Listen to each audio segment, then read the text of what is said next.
Good morning guys. Bigyan ko lang kayo ng isang tip guys sa ating mga ganitong machine. So meron akong nire-repair ditong mga machine. So lahat to sira. So itong anim na to guys nagawa ko na. So ito yung gamit namin guys na machine sa ICU, LTC. So ayan, nakalagay diyan ICUE, ICUA. Meron din ditong ICUA.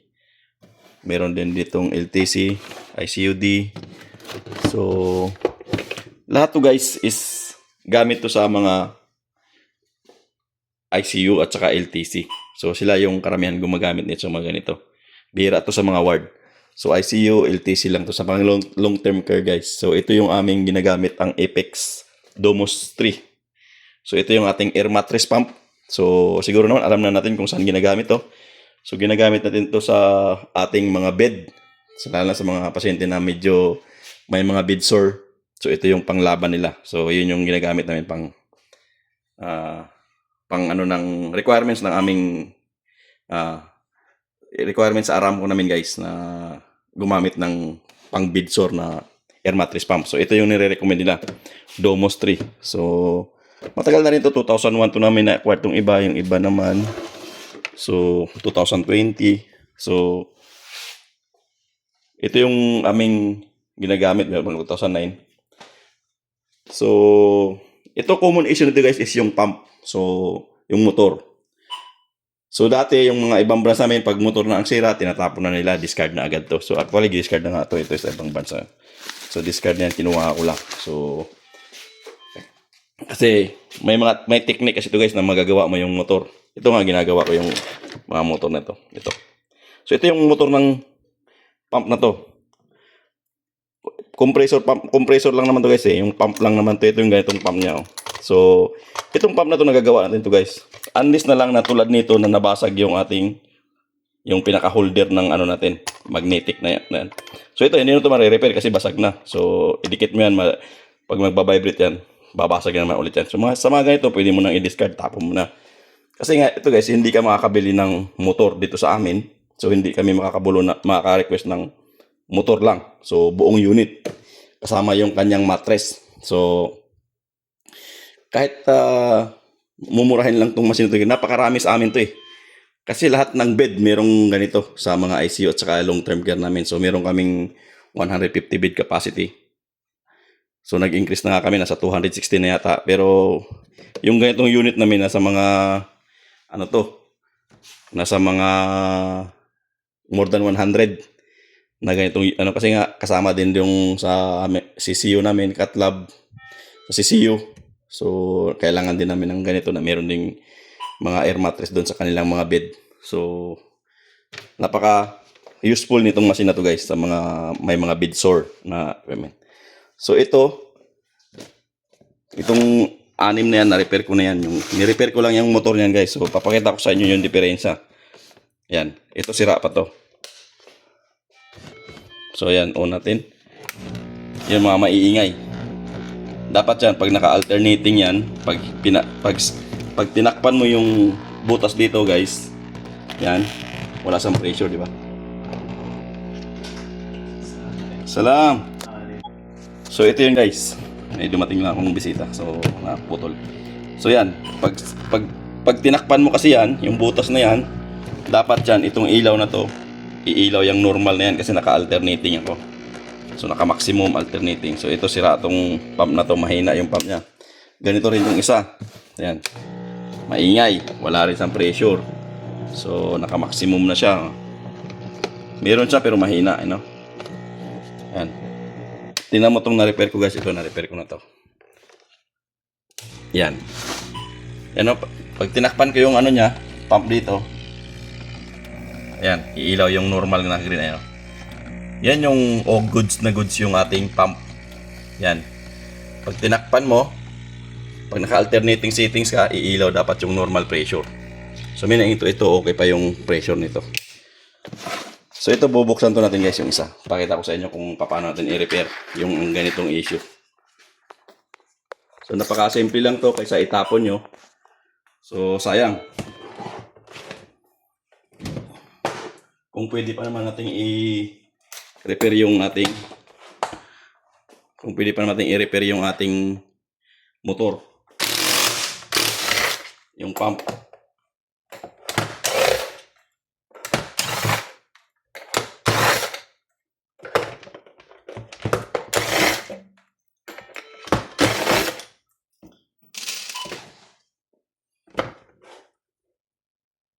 Kasi sa ibang branch namin, hindi na nila nire-repair to. Palit na lang sila ng bago. Pero dito kasi sa amin, tignan mo to, sobrang dumi. So tatanggalin mo yan. Yan yung filter.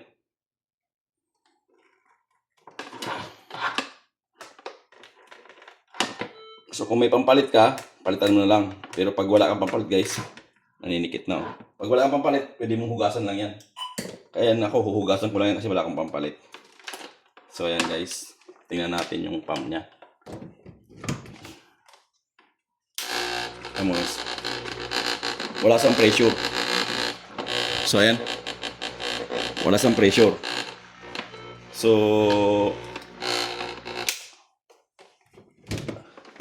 gawin natin, tatanggalin natin yan. Tapos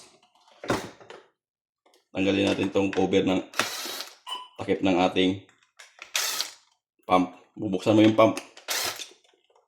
So basic lang to guys. Basic lang to sa mga bagong biomed. Kaya nyo to. Wag nyong itapon yung mga air mattress pump nyo. Pag mga ganitong model yung ganitong Domos. So yan, malinis naman yung pump niya pero wala siyang pressure. So iba kasi yan, nangingitim. So ito malinis pa. Oh.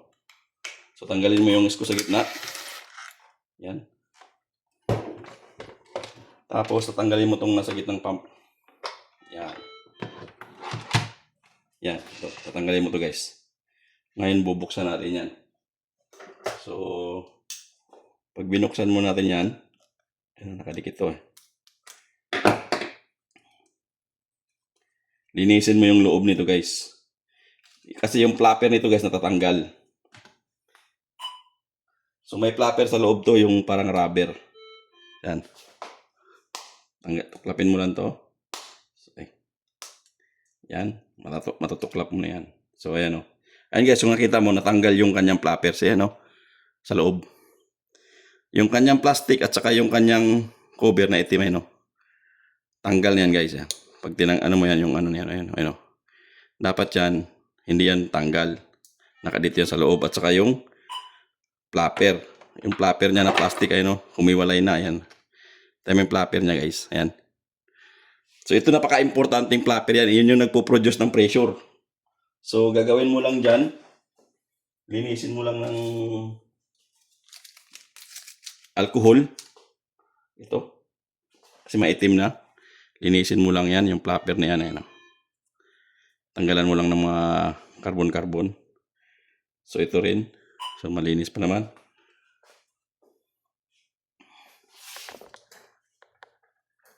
So ang gagawin mo lang yan dyan guys.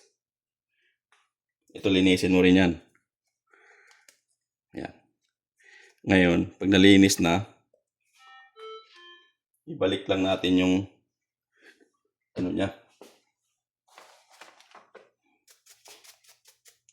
So, ito. Ibalik mo to. Ayun, kung nakita mo yung flapper niyan. May orientation yan guys. Hindi pwede magkabaliktad. Kasi may butas yan para tumakip dito. Ayun, para tumakip yung flapper.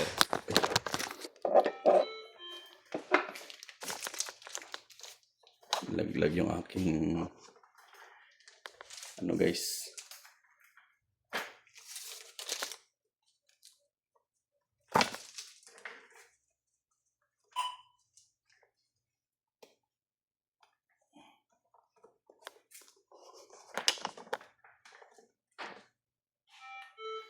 So yan. So ayun, no. Kailangan niya guys bumalik sa kanyang dating pwesto. Ayan. Yung kanyang flap. Ayan. Kita mo ba yan? Ayan. Tapos ibalik mo to. Cover kasi ito kasi yung pinaka-holder na guys eh.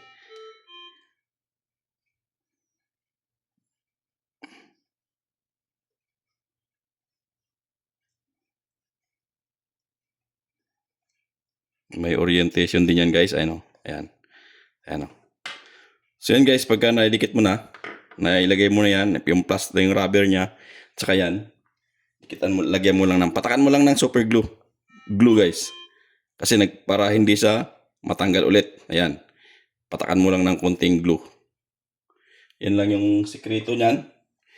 Tapos, ibalik na natin yung ating diaphragm. So ito kasi yung magbabibrate para mag-produce ng ayan. Ngayon, ibalik mo to. Ayan. So, pag ito okay pa guys, yung pinaka niya, holder niya, yan marirepair mo. Pero pag napingas na yan sa vibration, wala na, hindi mo na marirepair yan guys. Huwag ka na magtangkang idikit ng super glue kasi sa vibration matatanggal din yan. Yan.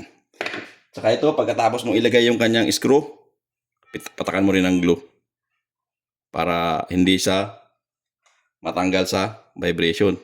So, ganun din yung sa kabila guys. Titingnan mo rin. Kasi kabilaan yan. So, titingnan mo rin tong kabila niya. So, napaka-basic lang naman to. Kaysa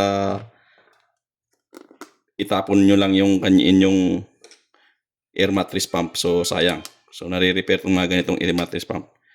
Pero yung isa guys, medyo intact siya. Ayun o.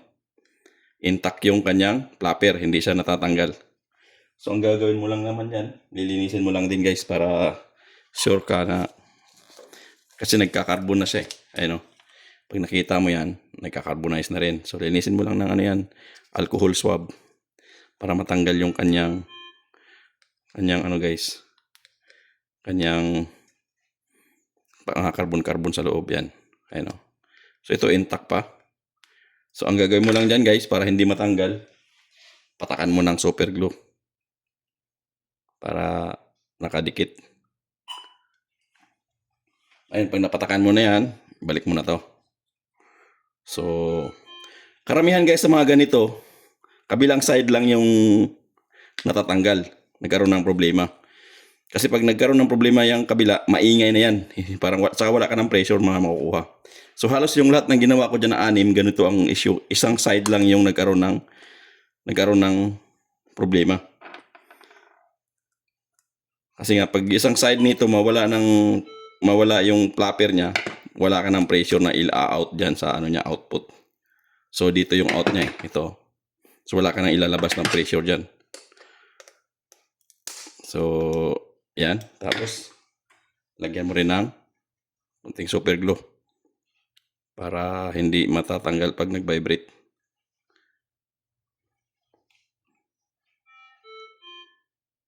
Kasi yun kasi yung iniiwasan natin guys, yung vibration. Kasi malakas mag-vibrate to eh. Siyempre pump. Yun, pagkatapos natin ikabit, siyempre ibalik na natin dito. So, pagbalik naman dito guys, madali lang naman yan. Kasi mayroon namang guide yan. So,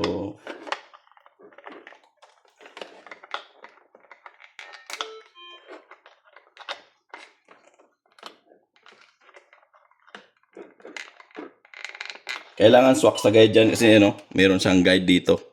So ito, dapat yan nakasit talaga yun sa nakaupo yan sa pinakaano niya.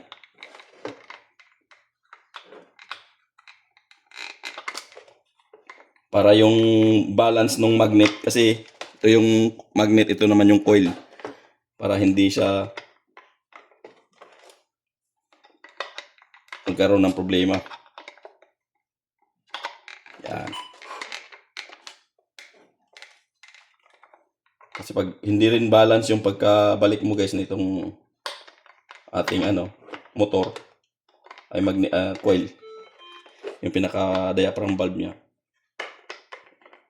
hindi rin magkakaroon ng pressure. Yan.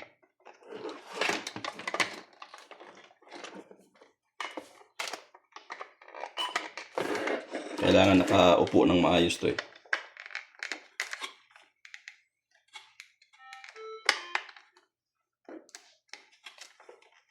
Yan. Pag narinig mo na yung clock, ibig sabihin nun guys, nasa tamang pwesto na siya.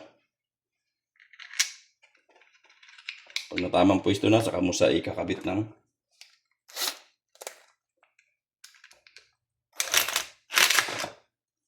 yan. Kailangan mo hawakan dito sa loob para hindi na mababago yung pinakapwesto niya. Saka mo sa i-screw. Yan. So pag nakita mo yung gap ng magnet natin guys, magnet at saka yung coil, so dapat may gap yan, huwag mong idikit kasi pag dinikit mo yan, wala yan, uugong lang yan. So ngayon na ikabit na natin yung ating diaphragm valve guys. So ikabit na rin natin itong ating. So paglagay nito, kailangan unahin mo, ilagay mo dito sa ano kasi hindi mo ma-center pag hindi mo inuna dito sa ibabaw, kinabit. Yan. So bago ka mag-testing, sarado mo na para makakuha ka ng pressure. Kasi pag hindi mo yan isasara, hindi ka makakuha ng pressure guys. So ingatan lang natin yung rubber na hindi mo makalimutan. Tsaka yung seal dun sa pinakaano niya, butas. So ito guys, naibalik na natin yung ating pump. So pwede natin i-testing kahit nakaganito lang. Sandali lang kasi hindi pa tuyo yung ating dinikit na pressure. So ayan. Ayan o, lakas na ng pressure o. Ayan. Ayan, narinig nyo ba? Ayan o. Ayan guys. So malakas na yung pressure niya. So ibalik na natin ito, ikabit na natin to. So makikita na natin to pag tinakpan natin tong ano natin guys. Dapat iilaw to. Yan. So yan. Ayan o. Ayan guys. Iilaw na yan. Ayan o. Ayan o. Iilaw na o. Yan. Ibig sabihin yan yung normal yung ating pressure. So okay na. So maingay yan kasi nga hindi pa natin nakatakip. Okay na siya guys. So napakasimple lang guys yung ating ginawa. Ay sorry. So napakasimple lang yung ating pinalitan dito. So wala tayong pinalitan. So binalik lang natin yung natanggal na flapper. So yun lang yung issue niya. Lahat yan guys. Yan. Lahat ang issue niyan is yung flapper lang na natanggal sa pinaka-motor niya, yung dito. Yung natanggal yung pinaka-loob na sa loob nito. So yun yung ano, yan yung problema lang talaga niya. So kaya nating i-repair yung mga ganito. Huwag niyong itapon kasi sayang. So unless na nabutas yung kanyang mattress, so pwede kayong maka-request ng mattress lang. Pero pag maka-request kayo ng motor, hindi sila nagbibigay. Talagang buong machine ang bibigay nila guys dito sa amin. Dito lang sa amin. Hindi ko na alam natin sa atin dyan sa ano, kung sa area nyo kung pwede kayong mag-request ng motor. Pero sa amin hindi. Hindi kami makaka-request. So ito yung aming Domos 3 na Apex. So actually 3M dati to eh. 3M dati to guys, yung Apex na to. 3M. So ngayon Apex na siya. So Domos 3 yun. Ito yung pinaka-latest model na wala pa silang Domos 4. So unang gamit namin yung Domos 1. So sa Domos 2. Tapos ni-require kami ng aming yung company ng ano namin na sa amin na company na kailangan nila ng Domos 3 sa mga pasyente nila na naka-bedsore. So yun yung binili nilang bago. So ito yung i-discard ko na guys ito. So yan. Yan yung motor niya. So basag na yan. So hindi natin marirepair talaga yan. So yan, pwede natin itapon. Pero kukunin mo yung kanyang mga laman loob kasi magagamit mo rin yung mga ganito niya. Oh. Yung ganito niya. Magagamit mo rin yan. Pati yung switch. Kinhoyan ko na nga ng switch. No? Ayun. So yan guys. So ganun lang. Huwag niyong itapon yung mga ganitong mga makina guys. Ay sasayang. Nare-repair yung motor. Yung flapper niya. Tatatanggal lang yun. So ganun lang.